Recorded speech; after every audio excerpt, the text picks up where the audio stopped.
성우는 낡은 시골집 마루에 앉아 자신의 손때가 고스란히 묻은 빈티지 나무 라디오를 섬세하게 닦아냈다.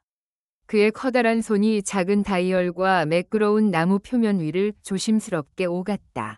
오랜 세월의 흔적이 고스란히 깃든 라디오는 성훈에게 단순한 물건이 아니라 지나온 시간의 동반자였다. 묵묵히 라디오를 어루만지던 성훈은 문득 무언가 이상함을 느꼈다.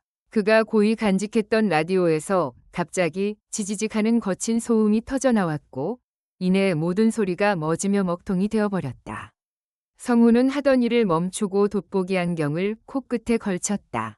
능숙하게 드라이버를 찾아 라디오의 낡은 뒷판을 뜯어냈지만 그의 눈에 들어온 것은 이미 수명을 다한 부품들이었다. 아무리 숙련된 몫이라도 낡아빠진 기계는 손쓸 도리가 없었다. 뻑뻑하게 돌아가지 않는 나사, 녹슨 회로들을 보며 성훈은 깊은 한숨을 내쉬었다.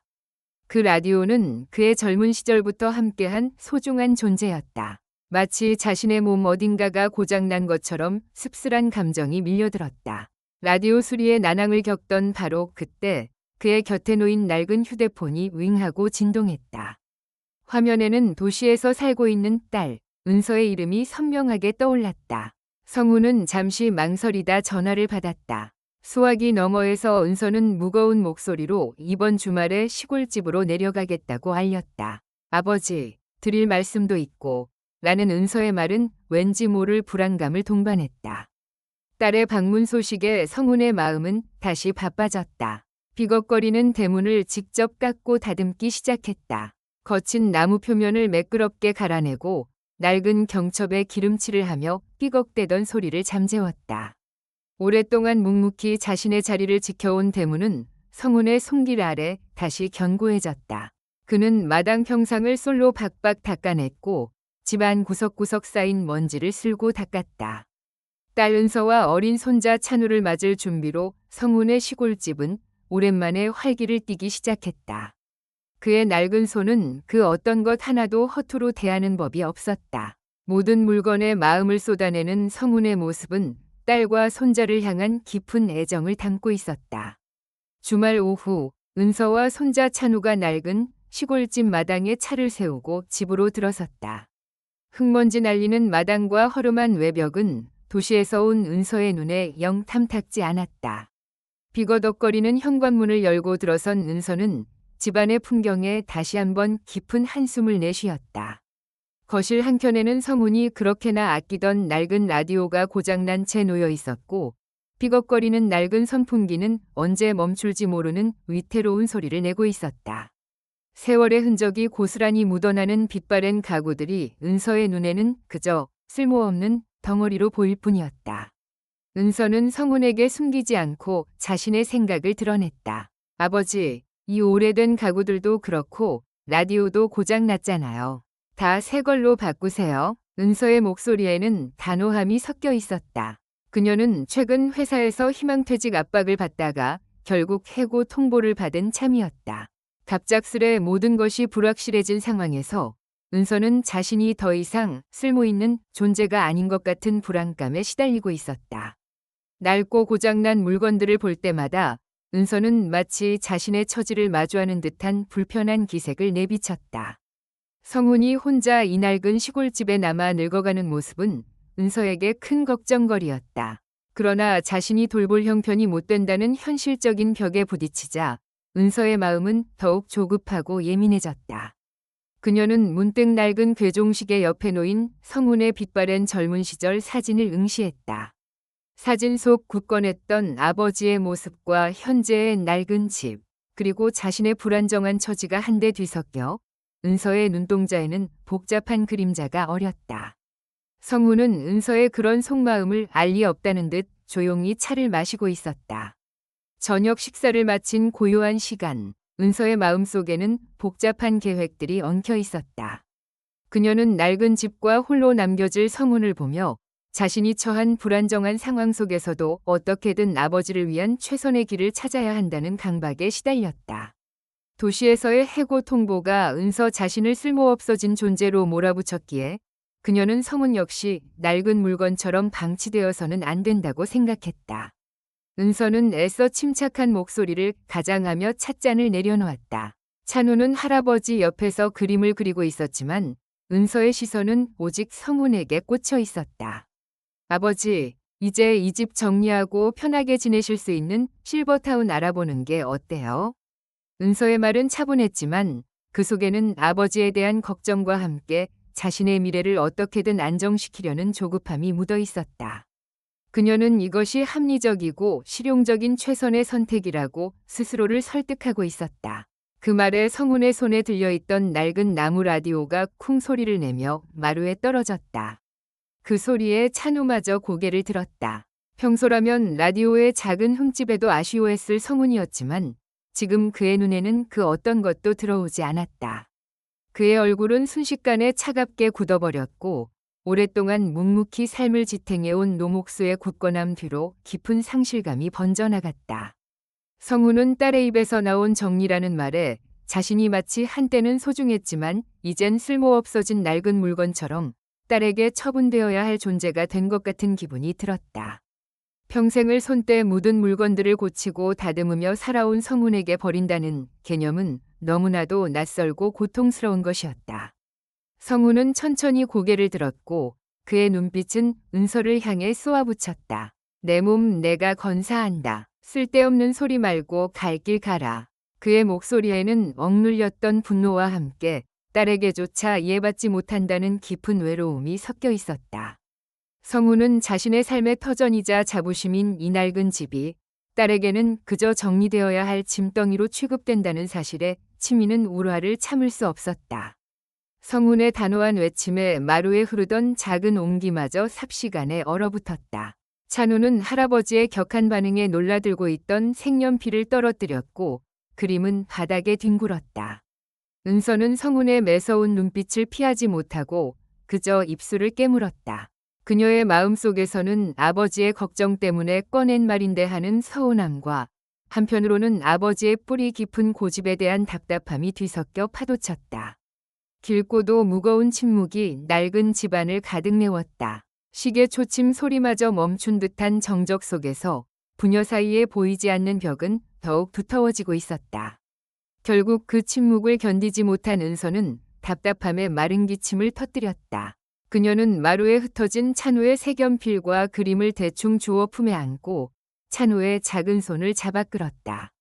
마당으로 향하는 은서의 뒷모습은 성훈을 향하는 서운함과 자신을 이해해주지 못하는 아버지에 대한 답답함, 그리고 자신의 불안정한 처지를 숨기고 싶은 복합적인 감정들이 뒤섞인 채였다.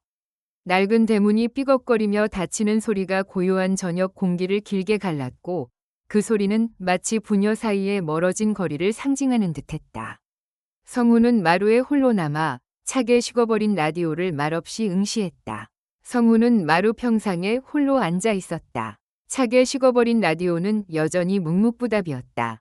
딸 은서가 남긴 싸늘한 공기 속에서 성훈의 마음은 마치 고장난 라디오처럼 먹먹했다. 그때 마당에서 흙먼지를 뒤집어 쓴 손자 찬우가 울상이 되어 성훈에게 다가왔다. 찬우의 두 손에는 낡은 나무 목마가 들려 있었다. 성훈이 어린 은서를 위해 직접 깎아 만들어준 세월의 흔적이 고스란히 묻어나는 목마였다.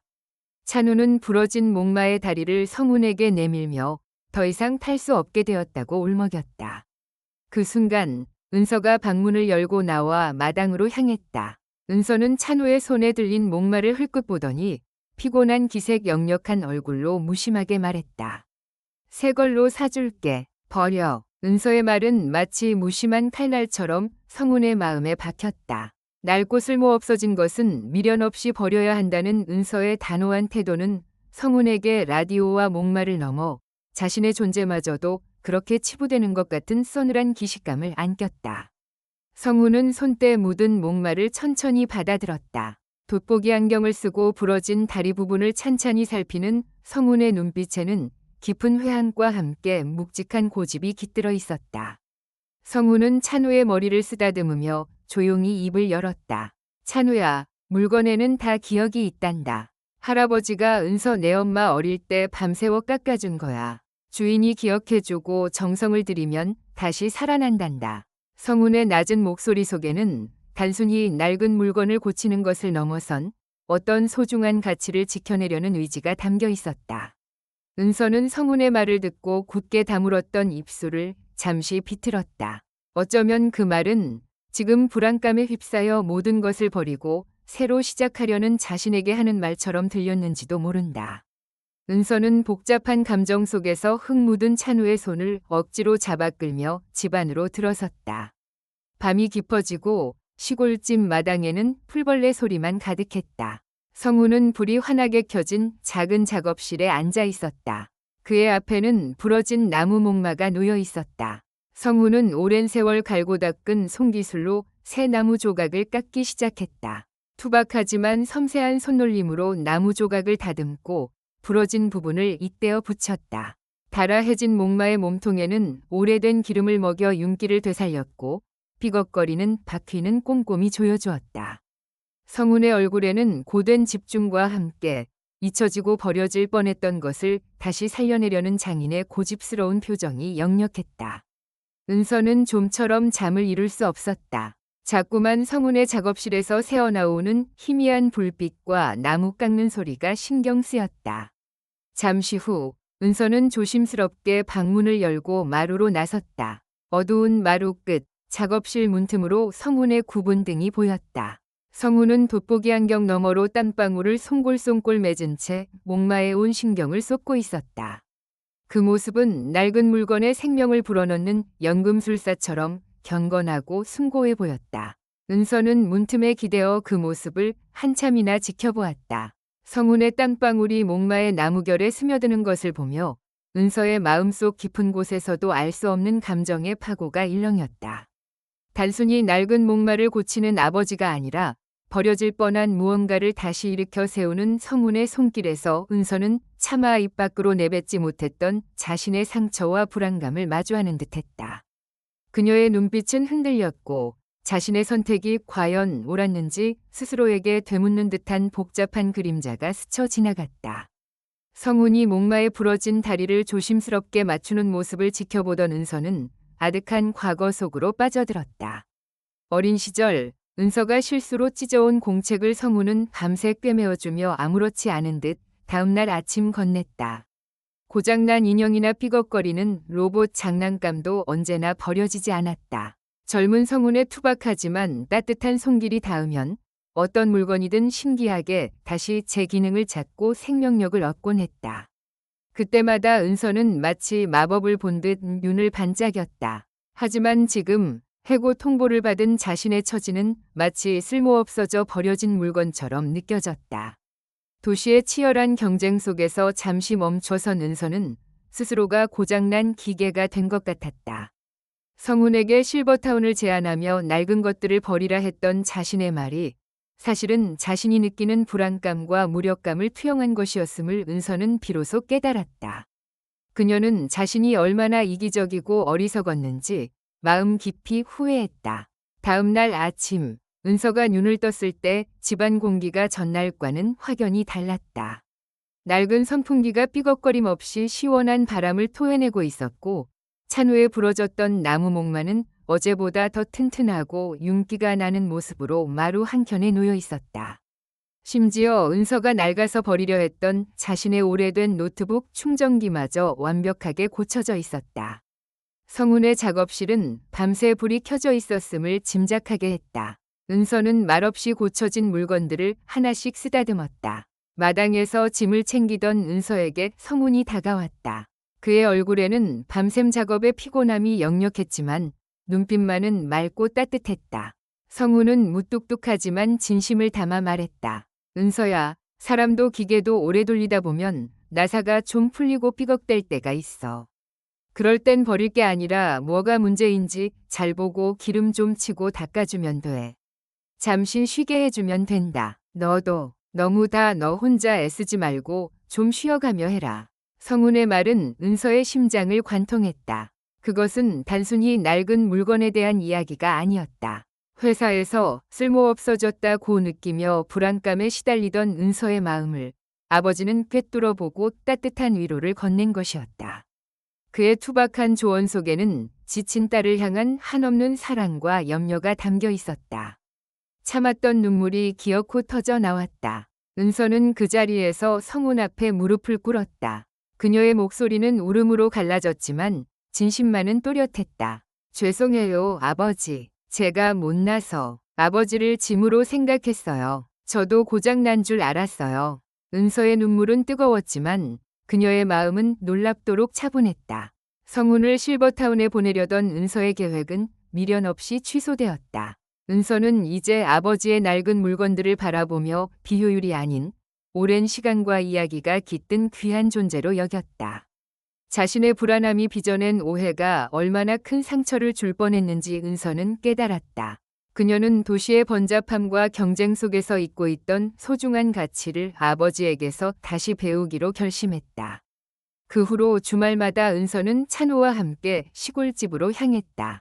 성훈은 무뚝뚝한 표정 뒤로 딸과 손자가 오는 것을 내심 기다렸다.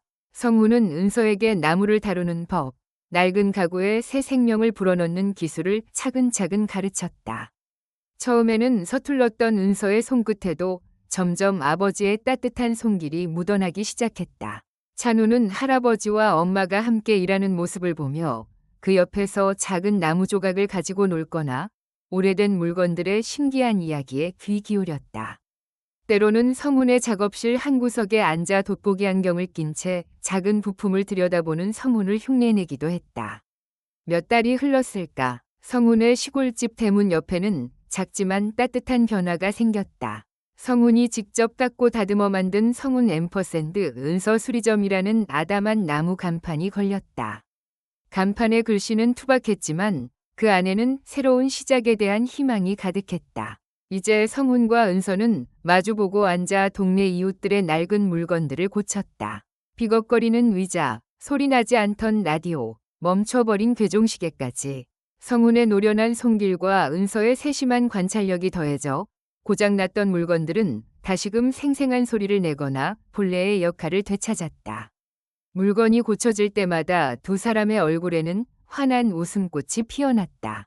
그 웃음 속에는 과거의 오해와 갈등이 녹아내리고 서로를 향한 깊은 이해와 존경이 자리 잡았다. 작업실 가득 나무 향기가 퍼지는 어느 오후, 찬우가 활짝 열린 문틈으로 고개를 내밀었다. 할아버지, 엄마, 밥 먹어요. 찬우의 천진난만한 목소리가 울려 퍼지자 성훈과 은서는 동시에 고개를 들고 찬우를 향해 따뜻한 미소를 지었다. 그때였다. 작업실 한켠에 놓여있던 성훈이 가장 아끼던 빈티지 라디오에서 정겨운 노랫소리가 힘차게 흘러나오기 시작했다. 예전에는 지지직거리며 멈춰버렸던 그 라디오가 이제는 가장 아름다운 선율을 선사했다. 낡아서 버려질 뻔했던 물건들이 다시 빛을 발하는 것처럼 성훈, 은서, 찬우 세 사람의 시간 또한 다시 행복하게 흐르기 시작했다. 그들의 삶은 고장났다고 해서 버려지는 것이 아니라 정성과 사랑으로 고쳐지고 보듬으면 언제든 다시 새로운 시작을 맞이할 수 있다는 것을 보여주는 듯했다. 사람이든 물건이든 마음을 다해 아끼고 보듬으면 언제고 제 빛을 찾게 되는 법이란다. 하찮게 여기지 않고 세심한 손길로 가꾸고 보살핀다면 또 다른 사연이 꽃피는 거란다. 성훈은 손때 묻은 라디오를 쓰다듬으며 은서가 진정한 자신의 가치를 깨닫고 새로운 삶을 찾아가는 모습에 깊은 만족감을 느꼈다. 은서 역시 아버지 성훈의 따뜻한 지혜와 손길 속에서 불안했던 마음을 치유하고 고치고 보듬는 과정에서 자기 안의 단단함을 발견했다. 이제 그녀는 더 이상 쓸모없어진 존재가 아니었다. 매주 주말 시골집에서 성훈과 함께 이웃들의 낡은 물건에 새 생명을 불어넣으며 은서는 비로소 자신만의 속도로 다시 빛날 시간을 찾았다. 찬우의 천진난만한 웃음소리가 작업실 가득 울려 퍼질 때마다 성훈은 물건이든 사람이든 정성과 사랑으로 대하면 언제든 다시 새로운 시작을 맞이할 수 있다는 것을 확신했다. 그는 창밖을 바라보며 조용히 속삭였다. 물건이든 사람이든 진심으로 손길을 내밀면 언제든 다시 빛나는 법이여. 버릴 게 아니라 잘 다듬고 보듬으면 새로운 이야기